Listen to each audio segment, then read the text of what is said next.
How's it going, everybody? It's Sean here, and I'm back today to give you guys a review of the New Balance 1500 in this khaki, green, and blue colorway. Today's video is sponsored by the good people from Heffelux. Heffelux is my all-time favorite sneaker insoles, and they sell eTPU insoles, which essentially is the same material they use for Adidas Boost. So if you're looking to add some additional comfort inside your shoes, be sure to check out their website, which I've linked down below. You'll see they sell 4 different insole options, so depending on the type of insole density and the cushioning setup you're looking for, whether that's for a pair of winter boots or for sneakers, you're going to find there's a suitable insole for everybody. So I've been a paying customer of Heffelux for years now, and I honestly stand by their products. They truly are very comfortable. So if you guys want to check them out and try a pair for yourself, be sure to use the code SEANGO at checkout to get 15% off your entire purchase. So this is my latest New Balance pickup, which is the New Balance 1500.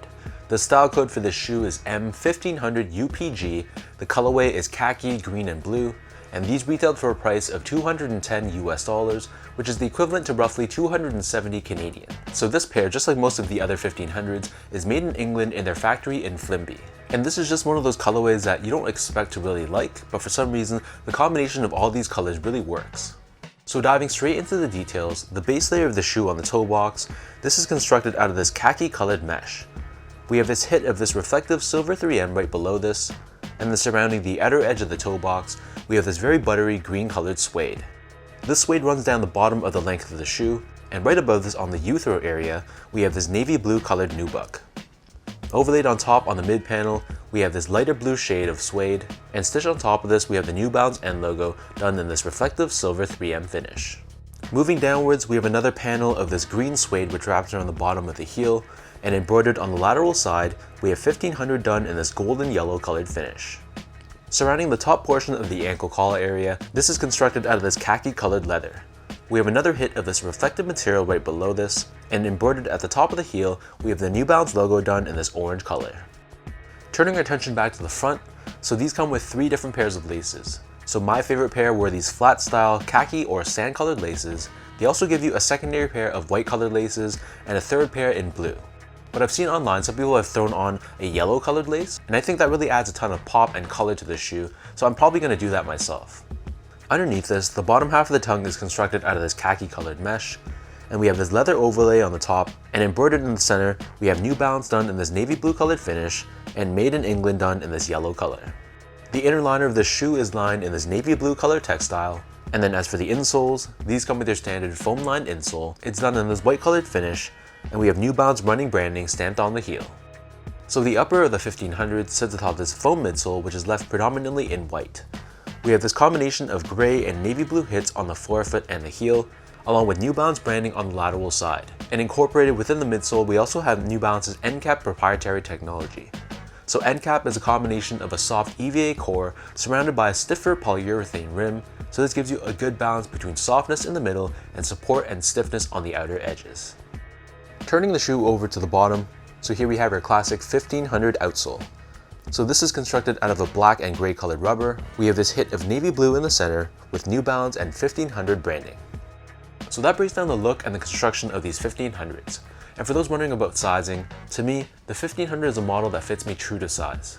So I'm a true size 10, slightly on the wider side, and I wear between a 9.5 and a 10 in New Balance. So for example, I stick true to size in models like the 1500, most of my 991s, most of my 2002 Rs, the 997, and the 990 V2 because of its more narrow toe box. And on the other hand, I can go a half size down or a 9.5 in other New Balance silhouettes like the 992, the 990 V3, V4, V5, the 998, and the 1700. So long story short, this pair doesn't fit as roomy as a lot of your made in USA New Balances. Moving on to the comfort, so the 1500 is a decent shoe from a comfort standpoint, but there's definitely more comfortable New Balance shoes out there.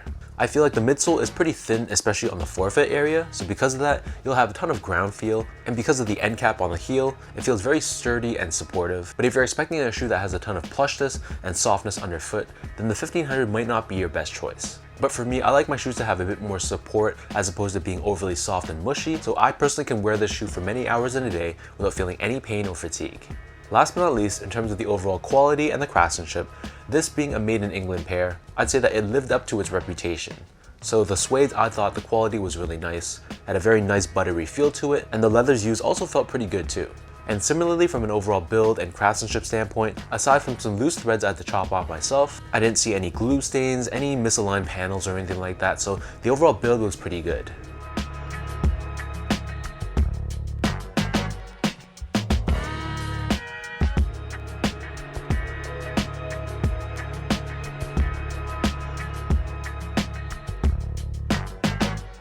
So with all that out of the way now, let's toss these on feet and I'll show you guys how these look.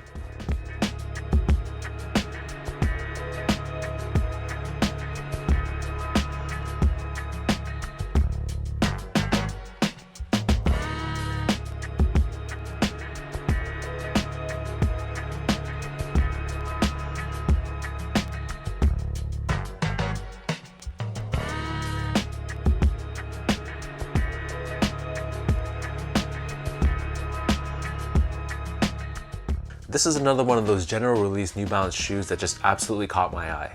I don't know what it is about this color combination, but to me the combination of this khaki, the different shades of blue, the green, and the yellow to really add that pop, it just really works in my opinion.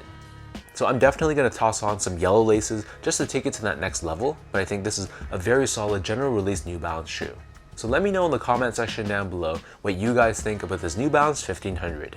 What are your overall thoughts on this colorway? And in general, are you a fan of the 1500 model, or do you prefer other New Balance silhouettes instead? If you guys like this video, be sure to like, comment, and subscribe to this channel if you haven't yet. It really helps my channel go a lot further. And you can also check out my Instagram as well at sgo8, follow me on Twitter at sean.go, and visit my website as well at seango.ca.